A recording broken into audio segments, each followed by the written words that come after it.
ఎక్కడ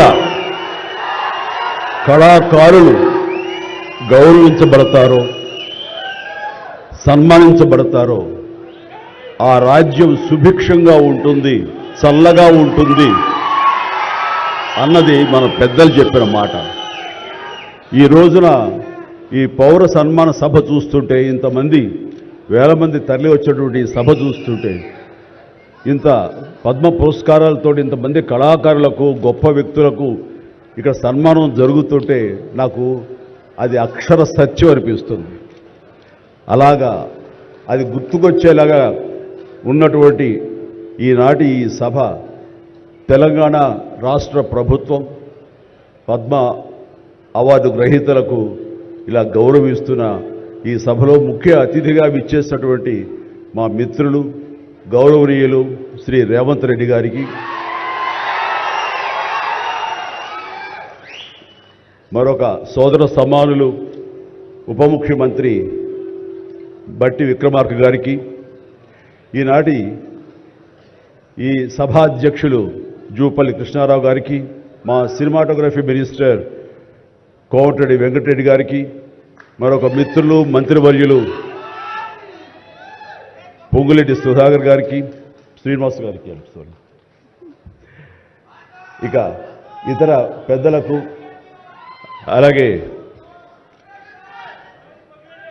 CS chief secretary Shanthakumar గారికి, ఇతర అధికారులకు, ముఖ్యంగా ఈ సభ ఇంత నిండుదనంగా ఇంత హుందాగా ఉంది అంటే కారణం తెలుగుదనానికి, తెలుగు వేష భాషలకి హుందాతనం తీసుకొచ్చి తెలుగుదనానికి నిలువెత్తు నిదర్శనంగా నిలబడి ఉండేటటువంటి గొప్పవారు, మేము ఆరాధించేవాళ్ళు మన మాజీ ఉపరాష్ట్రపతి శ్రీ వెంకయ్య నాయుడు గారికి,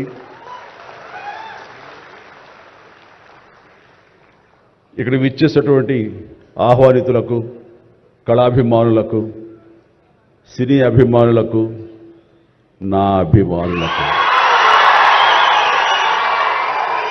అందరికీ హృదయపూర్వక నమస్కారాలు తెలియజేసుకుంటాను.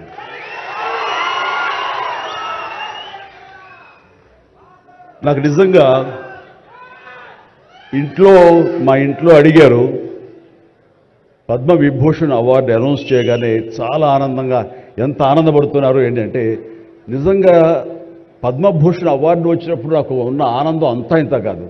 కానీ ఇన్నేళ్ల తర్వాత ఇప్పుడు ఈ పద్మ విభూషణ్ అవార్డు వచ్చినప్పుడు నిజంగా అంత ఉత్సాహం లేదు. ఏదో వచ్చింది, సంతోషం, గౌరవంగా స్వీకరించాలి, ఎంత ప్రజాభిమానం అని అనుకుంటూ ఉన్నాను. కానీ ఆ తర్వాత తరలి వచ్చేటువంటి వివిధ ప్రాంతాల నుంచి మనుషులు కానివ్వండి, వ్యక్తులు, అభిమానులు, సినిమా పరిశ్రమ నుంచి కానివ్వండి, రకరకాల అసోసియేషన్స్ కానివ్వండి, అలా ఎంతోమంది రాజకీయ ప్రబుద్ధులు కానివ్వండి, అందరూ గత వారం రోజులుగా ఎడతెరిపి లేకుండా వాళ్ళు ప్రశంసలు కురిపిస్తున్నారంటే ఆ ఆనందం ద్విగుణీకృతమైంది. ఎంతో ఉద్వేగానికి, ఎంతో ఇది అన్నది. అవార్డు ఇవ్వని అభిమానం, అవార్డు ఇవ్వని ఉత్సాహం, ప్రోత్సాహం మీ కరతాళ ధ్వనుల ద్వారా, మీ ప్రశంసల ద్వారా ప్రతి ఒక్కళ్ళు మనసారా ఆశీర్వదిస్తుంటే, చాలు ఈ జన్మ, ఇది పూర్వజన్మ సుకృతం, ఎప్పుడో చేసుకున్న పుణ్యఫలం, మా అమ్మానాన్నలు వాళ్ళకి జన్మించేందుకు వాళ్ళు చేసిన పుణ్యఫలం నాకు ఈ విధంగా సంక్రమించిందంటూ నేను నిజంగా మనసు స్పందించి అలా భావిస్తాను. అదే మీ ముందు ఉంచుతున్నాను. ఇక నాకు తెలిసి ప్రప్రథమంగా అవార్డులు అనౌన్స్ చేసిన వెంటనే ఒక ప్రభుత్వం స్పందించి వారికి ఈ రకంగా సన్మానం చెయ్యాలి అనే భావం రావటం అన్నది బహుశా ఎప్పుడు జరగలేదు. ఇదే మొట్టమొదటిసారి జరిగింది. దానికి ప్రధానమైన కారణం యువకులు, డైనమిక్ లీడర్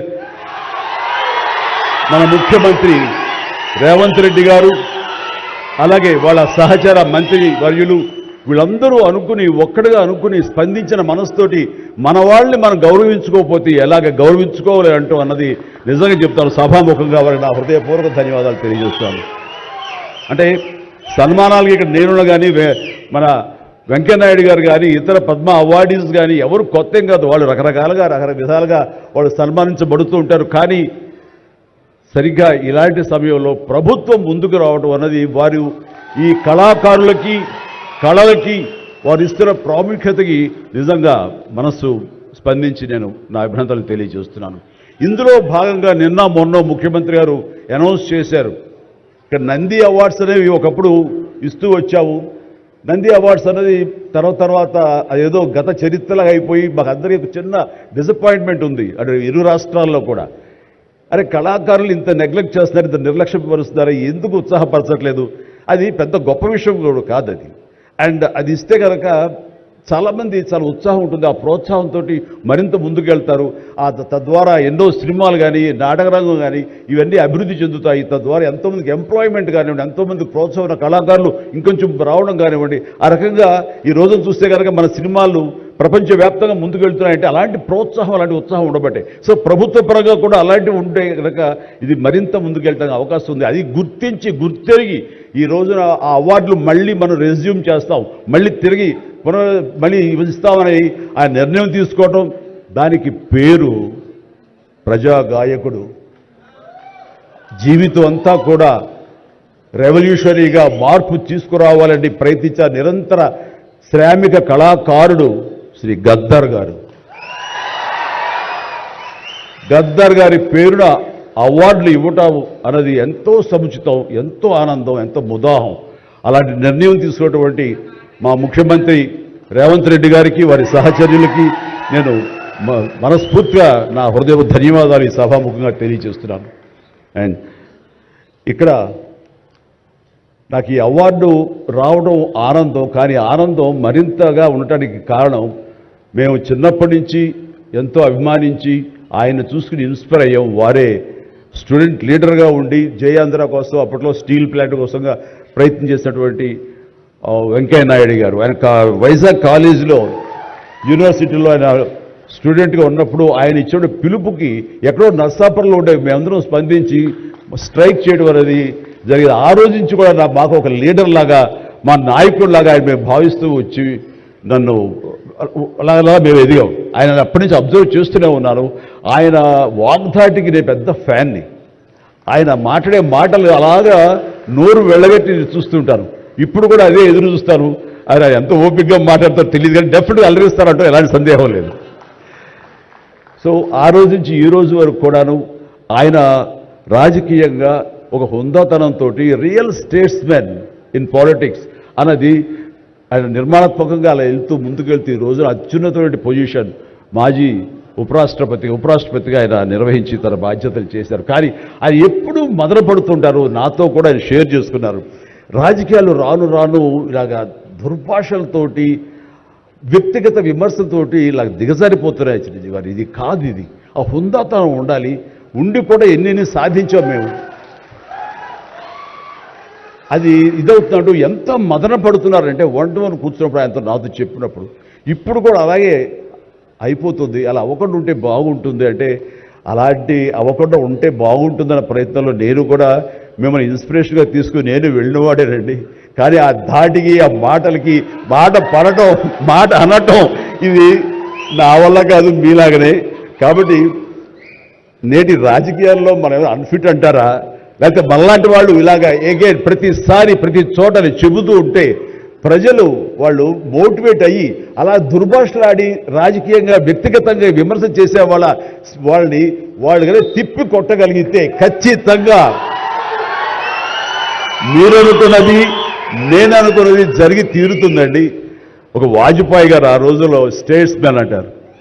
ఆయనలాగా మళ్ళీ అంత హుందాతనం మళ్ళీ మనం ఈ రోజున మనం వెంకయ్యనాయుడు గారిలో చూస్తున్నాం. అయితే ఆయన రాజకీయంగా కొంచెం విశ్రమించారు కాబట్టి ఈ రోజున ప్రజలే ఆలోచించుకోవాలి. అలాగా నోరు జారే వాళ్ళని దుర్భాషలాడుతూ వ్యక్తిగత విమర్శలు చేసేవాళ్ళని తిప్పికొట్టే విధంగా నిర్ణయించే శక్తి మీకే ఉన్నది, మీరే నిర్ణయించుకోవాలని చెప్తున్నారు. ఈ రోజున రకరకాల రంగాలకు సంబంధించినటువంటి గొప్ప వ్యక్తులు వాళ్ళు గుర్తింపు వస్తున్నా రాదా అని కాదు, అది వాళ్ళ ఇంట్రెస్ట్ కొద్ది. ఈ రోజున ఇక్కడ ఒక్కొక్కరు శిల్పకళాకారులు ఉన్నారు, అలాగే కొన్ని art forms of village rural సంబంధించిన వాళ్ళు ఉన్నారు, సమయ్య గారు ఇట్లాగా అలా రకరకాల కవులు ఉన్నారు. వీళ్ళందరూ కూడాను ఆ పని చేసుకుంటూ వెళ్ళిపోయి అదే మా జీవితం, అదే మా ధ్యేయం అంటూ అలా ముందుకు వెళ్ళిపోయే దీంట్లో ఈ రోజున ప్రభుత్వాలు గుర్తించి వాళ్ళకి పద్మశ్రీ అవార్డులు ఇవ్వటం అన్నది, పద్మ అవార్డుతో గౌరవించుకోవడం అన్నది ఈ సందర్భంగా నేను వాళ్ళ గుర్తించినటువంటి భారత కేంద్ర ప్రభుత్వానికి నేను మనస్ఫూర్తిగా నా అభినందనలు తెలియజేస్తాను, నా సంతోషాన్ని వ్యక్తపరుస్తాను. దీనికి మరీ ముఖ్యంగా మన ప్రియతమ నరేంద్ర మోడీ గారు ప్రధానమంత్రి, ఆయన దీన్ని గుర్తించి అలాగా ఇవ్వడం జరిగింది. ఇక్కడ ఒక విషయం చెప్పొచ్చో చెప్పకూడదో తెలియదు కానీ ఒక విషయం చెప్తాను. మధ్యాహ్నం నాకు అవార్డు మీకు ఇవ్వాలనుకుంటున్నాము, మీకు మీ కన్ఫర్మేషన్ కానీ మీ యొక్క ఆమోదం మాకు తెలియాలంటూ హోమ్ డిపార్ట్మెంట్ నుంచి ఫోన్ ఇచ్చినప్పుడు ఒక షాకు లోనయ్యాను. అప్పటికి ముందు నుంచి స్పెక్యులేషన్స్ ఉన్నాయి కానీ నాకు ఇవన్నీ కూడా వస్తాయి లేవో అనే దాని మీద ఎప్పుడో మీమాంస ఉండేది నాకు. వాళ్ళు చెప్పగానే సంతోషించాను. సో ఈవినింగ్ ఎన్నింటికి వస్తుందని వాళ్ళు 6-7 o'clock వస్తుంటే అప్పటి నుంచి అలా టీవీలు ముందు కూర్చున్నాను. సో కొంతసేపు చూసేసరికి రాలేదు ఆ వచ్చినాయి అని గబగ నేను సర్దుకుని కూర్చుంటే ముందు పద్మశ్రీ అవార్డులు ఒక 34-36 వచ్చినాయి. ఆ తర్వాత నెక్స్ట్ మందే కదా అనుకుంటూ అందరూ శ్రద్ధగా రెండు పిల్లలు గొడవ చేయకుండా కూర్చోండి రే ఇష్యూగా నా పేరు వస్తుంది అంటూ కూర్చాను. అరగంట అయింది రాలేదు, గంట అయింది రాలేదు, గంటన్నర అయింది. ఆహా ఓరి బాబు ఏంటి ఏదైనా మళ్ళీ ఏమైనా మారుస్తారా, మనకి వచ్చే అవకాశం లేదని చిన్న మీమాంసలో ఉన్నారు. ఆ తర్వాత వచ్చిందనుకోండి. ఆ తర్వాత ఇదే డౌట్ నేను మన వెంకయ్యనాయుడు గారి ఇంటికి వెళ్ళి నేను ఆయన గౌరవంగా ఆయన సన్మానించుకున్నప్పుడు ఆయన ముందు చెబితే ఇదంతా కూడా నరేంద్ర మోడీ గారు ఒక ఆలోచన అండి. పద్మశ్రీ అవార్డులు చాలా బడుగు బలహీన వర్గాలకు సంబంధించినటువంటి చిన్న స్థాయి కళాకారులకు వచ్చింది. ఒకేసారి వెంకయ్యనాయుడు గారి పేరు, చిరంజీవి పేరు, పద్మ సుబ్రహ్మణ్య పేరు, వైజయంతిమాల బాలి పేరు వస్తే కనుక అది సుస్పష్ట, అది ప్రముఖంగా వేసేస్తారు. అలా వేసినప్పుడు వీళ్ళ గురించి ఎవరు చెప్పుకుంటారు? కాబట్టి వీళ్ళ గురించి చెప్పుకోవాలి అంటే గంటన్నర టైం మధ్యలో గ్యాప్ ఇవ్వండి. గంటన్నర వరకు వాళ్ళ గురించి చర్చ జరుగుతుంది. వాళ్ళు ఎవరు అంటారు, ఇక్కడ సమ్మయ్య ఎవరు, ఆచార్య గారు ఎవరు, ఇలా పేర్లని చెప్పుకుంటూ వాళ్ళ గురించి చర్చించుకుంటారు. వాళ్ళకి గుర్తింపు వస్తుంది. అది రిజిస్టర్ అయిన తర్వాత దెన్ చిరంజీవి వెంకయ్యనాయుడు గారు డబ్బు ఇష్టం అన్నారు. అది నిజంగా గొప్ప ఆలోచన, గొప్ప ఇది. వారి గురించి తెలుసుకున్న తర్వాత నాకు నరేంద్ర మోడీ గారి మీద గౌరవం మరింత పెరిగింది ఆయన ఆలోచించి. సో ఇలాంటి సన్మానం జరగటం అన్నది నాకు నిజంగా అత్యంత గౌరవంగా భావిస్తాను. నా జన్మ సార్థకమైందని భావిస్తున్నాను. ఎన్నో కార్యక్రమాలు చేశాను. ఇది సినిమాల్లో రాణించినా కూడా సినిమాల్లో ఎంతో ప్రప్రథమ స్థానంలో ఎన్నో సంవత్సరాలు దశాబ్దాలుగా ఉండటమే కాకుండా ఆర్టిస్ట్కి సామాజిక బాధ్యత, సామాజికటువంటి సేవ చెయ్యాలి. అది నేను అనుకోను కాదు, ఏమీ కాదు, నాకు అనిపించి నా అభిమానులు అందరూ కలిపి వాళ్ళు ఎంతసేపటికి సినిమా థియేటర్లకో వాల్ పోస్టర్లకో పాలాభిషేకాలకో వీటి కొట్టుకోవడాలు వీటికి ఉండేటటువంటి కల్చర్ని మనం మార్చాలి అనే ఉద్దేశంతో వీళ్ళందరూ శక్తివంతులు. ఇలాంటి శక్తిని అన్గైడెడ్ మిస్సైల్లా ఉండకుండా దీని ఛానలైజ్ చేస్తే కనుక వీళ్ళ చేత సత్కార్యాలు మనం చేయించుకోవచ్చు అనే భావం నాకు లేట్ 90s వచ్చింది. అందులో భాగంగా ఆ రోజున బ్లడ్ దొరకక ఎంతోమంది మరణిస్తున్నారని తెలిసిన తర్వాత ఇంతమంది ప్రజానీకం ఉండి కేవలం బ్లడ్ అనేది హాస్పిటల్లోనో లేకపోతే ఫార్మస్యూటికల్స్లోనో దొరకదు మనకి. అది ఇంకో మనిషికి ఇస్తేనే దొరుకుతుంది. అలాంటిది మనుషుల్లో ఇన్స్పైర్ చేయక వాళ్ళు స్పందింపచేసే విధంగా ఎవరు ముందుకు రాక జరుగుతుంది. కాబట్టి నేను ఎందుకు చేయకూడదు? నా అభిమానులు అనేవాళ్ళు ఎస్ ప్రాణం ఇస్తామంటారు. ప్రాణం వద్దు, రక్తం